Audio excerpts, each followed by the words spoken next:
Zezé de Camargo e Luciano é uma dupla brasileira de música sertaneja, formada pelos irmãos Mirosmar José de Camargo.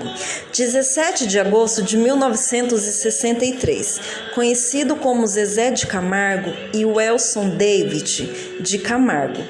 20 de janeiro de 1973, conhecido como Luciano, ambos nascidos em Goiás.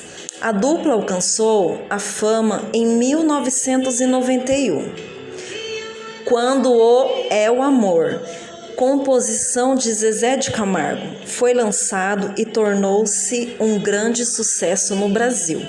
Fontes divergem em relação às vendas da dupla. Algumas delas falam em mais de 20 milhões, enquanto outras mais de 40 milhões de discos.